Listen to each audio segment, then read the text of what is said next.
انہوں نے کہا کہ اگر گروتھ ہوتی ہے تو عام طور پر یہ میلیگننٹ ہی ہوتی ہے. تو جب یہ مجھے معلوم ہوا تو میں نے کہا بھائی میں تو کراچی جاؤں گا اور وہاں جا کر کے میں اس کو دیکھوں گا. خیر میں وہاں گیا تو انہوں نے بھی یہ کہا کہ گروتھ ہے اور اس کو کڈنی کو نکال دینا چاہیے. تو یہ اس طرح کی چیزیں ہوتی ہیں کہ اس میں وقت ضائع نہیں کرنا چاہیے. اگر ایسی کوئی بات معلوم ہو اور جلدی سے اس پہ عمل درآمد ہو سکے تو میں نے وہاں ایڈمٹ ہو گیا, آپریشن میں نے کرایا. وہ اتفاق ایسا تھا کہ وہ دسمبر 1998 کی جو ونٹر ویکیشنز ہیں اس سے پہلے یہ بات پیش آئی, تو وہ آپریشن میرا ونٹر ویکیشنز میں ہی ہو گیا اور ڈاکٹر نے کہا تھا کہ بھئی آپ 6 ہفتے کی ریسٹ کریں. تو میں نے بجائے اس کے کہ میں پورے 6 ہفتے کے لیے کرتا, میں نے تقریباً کوئی 5 ہفتے کے متعلق میں نے کہا کہ میں نہیں آؤں گا کورٹ میں. خیر ابھی وہ وقت پورا نہیں ہوا تھا تو میں نے سوچا کہ یہ پورا 6 ہفتہ کر لیتے ہیں, کیونکہ کیا ضرورت ہے کہ رسک لیا جائے, یہ اتنا سیریس آپریشن ہوا ہے. تو میں نے رجسٹرار کو سپریم کورٹ کے ٹیلی فون کیا, میں نے کہا بھائی میں تقریباً 1-2 ہفتے اور نہیں آؤں گا, تو اس کا نوٹ پٹ اپ کر دیجیے گا. انہوں نے کہا ٹھیک ہے ہم کر دیتے ہیں. تو میں وہاں کراچی میں سرکٹ ہاؤس میں, گھر تو میں نے کرائے پہ دے دیا ہے, جب میں سپریم کورٹ گیا تھا تو سرکٹ ہاؤس میں ٹھہرا ہوا تھا, سپریم کورٹ کے ججز جہاں ٹھہرتے ہیں. تو وہاں طبیعت کچھ میری گھبرائی, میں نے کہا کیا ضرورت ہے چلے چلتے ہیں. تو میں نے پھر ٹیلی فون کیا اس سے پہلے کہ وہ مدت پوری ہو جو میں نے ابتدائی جو وقت میں نے مانگا تھا. تو میں نے رجسٹرار سے کہا بھائی میں آ رہا ہوں, وہ جو میں نے آپ سے مزید وقت مانگا تھا چیف جسٹس کے پاس نوٹ پٹ اپ کرنے کا, میں وہ نہیں لوں گا, میں آ رہا ہوں. خیر میں چلا گیا. اب یہ مجھے یاد نہیں کہ یہ اس سے پہلے کی بات ہے یا اس کے بعد کی بات ہے, لیکن میرے علم میں یہ آیا کہ شریعت ایپلیٹ بینچ کانسٹیٹیوٹ ہوئی ہے اور اس میں مجھے بھی رکھا گیا ہے. چیف جسٹس اس وقت اجمل میاں تھے, تو وہ یہ کہنے لگے بھائی میں نے بینچ کانسٹیٹیوٹ کی تھی اور جب آپ کا معلوم ہوا کہ آپ نہیں آ رہے ہیں تو میں نے ایک اور جج صاحب کو آپ کی جگہ نامینیٹ کر دیا تھا, لیکن جب معلوم ہوا کہ آپ آ رہے ہیں تو پھر میں نے جو اوریجنل بینچ تھی اسی کو مینٹین کیا. اب وہ جج صاحب کی سن لیجئے جن کو میری جگہ نامینیٹ کیا تھا. 1986 میں کچھ فیصلے سندھ ہائی کورٹ کے آئے, تقریباً 3 فیصلے ہیں وہ, اور جسٹس تنزیل الرحمان صاحب اس وقت وہاں ہائی کورٹ کے جج تھے.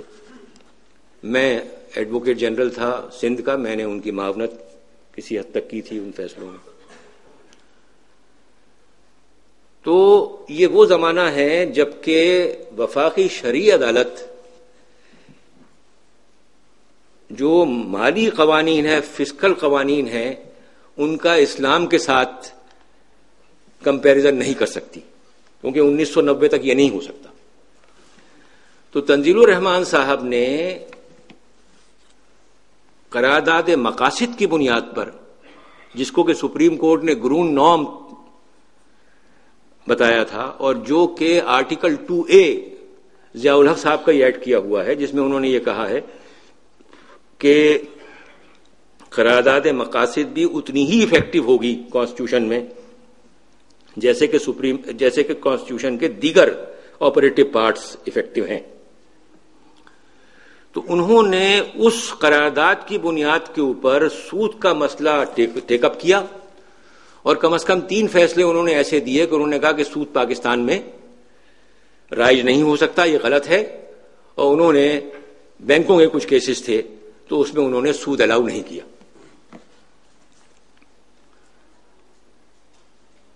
انیس 1988 میں ایک اسی طرح کا کیس میرے پاس آیا جب میں ہائی کورٹ کا جج بن گیا. تو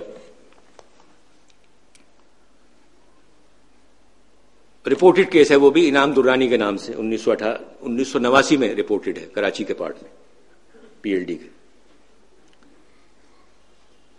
تو میں نے تنزیل الرحمان صاحب کے جو فیصلے تھے ان کو ایکسپٹ کیا کہ یہ صحیح ہے.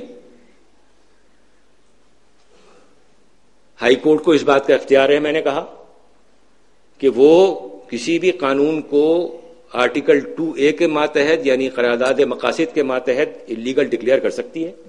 میں نے کہا صحیح ڈکلیئر کیا ہے, میں بھی اس میں ساتھ میں ہوں. لیکن میں نے اس میں ایک بات کہی, میں نے یہ کہا کہ ہمارے ہاں ملک جو ہے وہ انفلیشن کا شکار ہے. اگر آپ نے کسی کو 100 روپیہ ادھار 5 سال پہلے دیا ہے اور وہ 5 سال کے بعد آپ کے پاس 100 روپیہ لے کر آتا ہے, تو وہ 100 روپے کی خرید فروخت پرچیزنگ پاور وہ نہیں ہے جو کہ 5 سال پہلے تھی. یعنی وہ چیز جو کہ 5 سال کے بعد اس 100 روپے سے آتی ہے وہ غالباً 5 سال پہلے کے 60 روپے کے برابر اس کی پرچیزنگ پاور ہوگی. تو میں نے یہ کہا کہ اسلام میں کیونکہ نہ ظلم کرنے کی اجازت ہے اور نہ ظلم سہنے کی اجازت ہے, لہذا اس طرح کے انفلیشن کو ہم دیکھ سکتے ہیں, اور اس کے دیکھنے کے بعد اگر ہم یہ محسوس کریں کہ رقم کو کس طریقے سے مساوی کیا جائے تو اس کا ایکولائزر ہم الاؤ کر سکتے ہیں. خیر, ابھی میں نے یہ فیصلہ دیا ہی تھا کہ تقریباً کوئی 3 یا 4 مہینے میں انہی صاحب کے پاس اسی طرح کا کیس لگا جن کو کہ میرے بجائے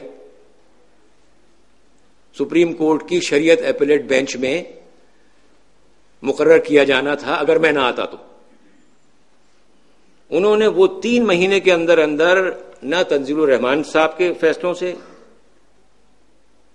ایگری کیا نہ میرے فیصلے سے ایگری کیا, اور انہوں نے یہ کہا کہ یہ جو قرارداد مقاصد ہے یہ تو اس پہ عمل درآمد ہو ہی نہیں سکتا, اور اس میں ایک ٹیکنیکل لفظ ہوتا ہے کہ یہ ایگزیکیوٹری لاز نہیں ہیں, ان کے اوپر عمل درآمد نہیں ہو سکتا.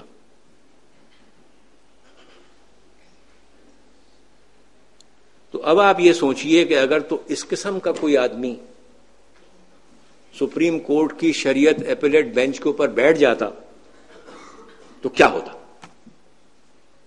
تو یہ قوانین قدرت اس طریقے سے آپریٹ ہوتے ہیں اگر تو کوئی چیز کرانی ہوتی ہے تو. ہر بہرحال اب وہاں پر جو کیس چلا, یہ جو 118 اپیلیں آئیں, تو سب سے پہلی بات جو ہمارے سامنے پیش ہوئی وہ یہ ہوئی کہ جناب حکومت کی طرف سے کہ ہم تو اپنی اپیل واپس لینا چاہتے ہیں, ہم تو یہ اپیلیں چلانا ہی نہیں چاہتے, ہم تو صرف یہ چاہتے ہیں کہ آپ یہ کیس واپس کریں, وفاقی شرعی عدالت کو واپس بھیج دیں, اور ان سے ہم یہ پوچھیں گے کہ بھئی اس کے اوپر عمل درآمد کیسے ہو, یہ جو آپ نے فیصلہ کیا ہے اس پر عمل درآمد کیسے ہو. تو وہاں ہم نے ان سے کہا اچھا وہ درخواست جو ہے وہ تقریباً 3-4 سال پرانی پڑی ہوئی تھی, اس وقت فائل نہیں ہوئی تھی.